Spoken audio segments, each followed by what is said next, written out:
Can you tell Kerala कि they were in Goa from your status? इस awareness programme से क्या relation है मैं उस पर कनेक्ट करूंगा आपसे। कछुआ था, दोनों में रेस हुई, कौन जीता?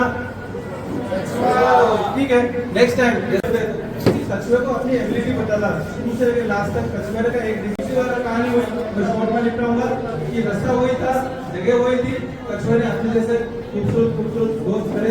रास्ता कैसा है उसका? सेम ऐसा ही है, लेकिन मंदिर के ऊपर जाने के बाद जैसे रोपवे बन गया है, ऐसे एक सिस्टम पहाड़ी तो ही है। तो खरगोश ने कहा ये जगह ठीक है, यहाँ से मुझे कुछ नहीं होगा, सीधा रास्ता दिख रहा, नीचे पहुंच जाऊंगा मैं।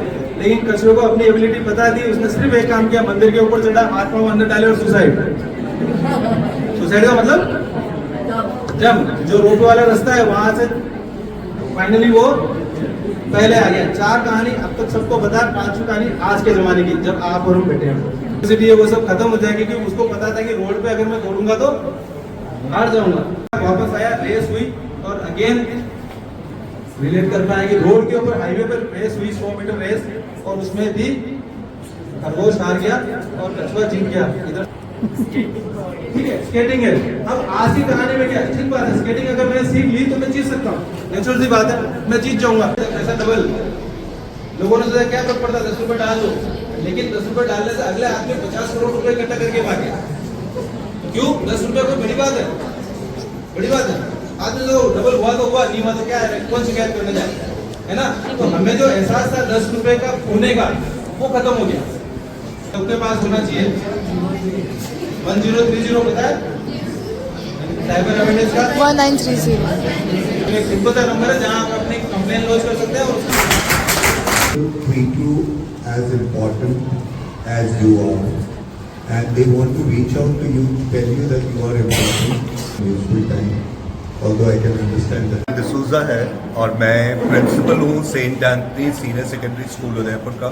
एक साइबर सिक्योरिटी पे जो कार्यक्रम हुआ उससे बच्चों ने बहुत लाभान्वित हुए हैं, बच्चे सुरक्षित रहें और ईश्वर की कृपा से वैसा। 12th स्टैंडर्ड के बच्चे हैं और आजकल तो मोबाइल की दुनिया है, 1-1 घंटा 2-2 घंटा 4-4 घंटा व्हाट्सएप, फेसबुक, इंस्टाग्राम, लिंक्डइन, इस सब पे जुड़े रहते हैं। तो किस तरह से आप बच्चों के लिए क्या ऐसी एक पहल करना चाहेंगे जी? उसमें सबसे बड़ा और सबसे अहम रोल जो है वो पेरेंटल केयर का है, जिससे हम अब महसूस कर रहे हैं कि कुछ दूरियां बन गई हैं, क्योंकि बच्चों का समय ज़्यादातर सोशल मीडिया पे ज़्यादा लगा हुआ है, उनका समय ज़्यादा जा रहा है।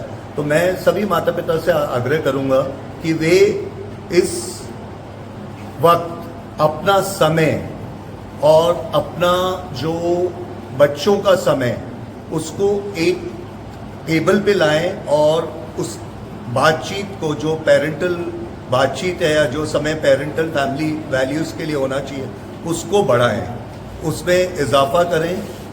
1 से 2 घंटे बच्चों के साथ में बैठ के चर्चा करें। सरकारी बैंकों की 35 से अधिक सेवाएं हम उपलब्ध कराते हैं और उसी दौरान हमें ये ज्ञात होता है कि किसी प्रकार का साइबर फ्रॉड और साइबर एक्टिविटी हुई है, तो हमने इसको एक लक्ष्य लेकर के भी हम लोगों को अवेयर करें, लोगों को बताएं कि किस तरह से आप अपने डॉक्यूमेंट को सुरक्षित रख सकते हैं, उसमें डिजी लॉकर का उपयोग करें। उसमें लालच में आए थे और तुरंत उस लिंक को प्रेस कर देते हैं, उस संबंध में क्या कहना चाहेंगे? लालच और इसके संबंध में जो लिंक आते हैं, ऐसा बैंक में देखा गया कि मैक्सिमम टाइम शुक्रवार शनिवार को ये काम होता है, क्योंकि 24 घंटे के अंदर अगर आप उसकी सूचना देते हैं तो बैंक उस पैसे को रोक सकता है, उसको आगे बढ़ने से रोक सकता है। लेकिन चूंकि मेरे पास लिंक ही शुक्रवार को आएगा, शनिवार को छुट्टी है, संडे छुट्टी है, सोमवार को मैं बैंक जाऊंगा तो बैंक बोलेगा सर हम इसमें कुछ नहीं कर सकते। तो इससे बचने का एक तरीका है कि शुक्रवार शनिवार को आप अवेयर हैं। इस प्रकार के किसी भी गेम में या किसी भी ऑनलाइन प्लेटफॉर्म पे आपके पास ऐसा कोई लिंक आता है पैसा बड़ा करने का, कोई यात्रा का, कोई बिजली के बिल माफ करने का, कोई और इस तरह का कोई लालच देता है कि जहां आपको इस पैसे का फायदा हो रहा है, कोई 8% की जगह 15%, 20% का फायदा दे रहा है, तो उससे उन 2 दिनों में बचे। उसके बारे में पहले बैकग्राउंड में जानकारी कलेक्ट करें और उसके आगे ली जाए। तो कहाँ से आप मोटिवेट हुए? एक्चुअली जब हम पंजाबी समाज की बैठक करते हैं तो उसमें हमारे पास कई मुद्दे आते हैं कि हम किस तरह से समाज को जो है वो रिप्रेजेंट करें। इसी कड़ी में अशोक जी परमार जो SBI बैंक से हैं हमारे पास आए मुलाकात करने, और इन्होंने बताया कि साइबर सिक्योरिटी आज का ऐसा मुद्दा है जिस पे बहुत ज़्यादा चर्चा की ज़रूरत है, क्योंकि जब इनसे चर्चा की तो इन्होंने ये रखा कि हम एक सेमिनार करते हैं। तो किस तरह से बचें इससे? मैं रोटेरियन मधु सरी, जो कि एजुकेशनिस्ट हूँ और सोशल एक्टिविस्ट हूँ, कि उन्होंने ये मुद्दा उठाया और William sir Saint Anthony school जो ये बच्चों के लिए कार्यक्रम को लेकर आए, उन्होंने इसकी महत्ता को समझा है कि महिलाओं के लिए, तो महिलाएं जो हैं आप जानते हैं कि बहुत जल्दी, क्योंकि शायद उनकी जागरूकता कम होती है या वो जल्दी ही बातों में आ जाती हैं, तो उन्हें विशेष रूप से ध्यान रखना है कि जो मैं बच्चों के लिए भी कहती हूँ कि उन्हें घर में कोई भी अगर बात होती है उसे छुपाना नहीं है, चाहे हस्बैंड, फैमिली मेम्बर्स या फ्रेंड्स से, और किसी की बातों में नहीं आते हुए उन्हें अवश्य रूप से इस बात को शेयर करना है ताकि उनकी नॉलेज बढ़े। कि जो चीज़ साइबर क्राइम और साइबर सिक्योरिटी, इसमें परवरिश का भी एक अहम रोल बनता है। परवरिश इन सेंस जैसे आपके पेरेंट्स, आपके टीचर्स, आपके वेल गुडनेस जितने बड़े लोग हैं वो इस चीज़ में अहम रोल निभा सकते हैं। हर सिक्के के दो पहलू होते हैं, उसी प्रकार से परवरिश भी इसमें एक अहम रोल गिना जाएगा। Awareness is the best defence against cyber threats.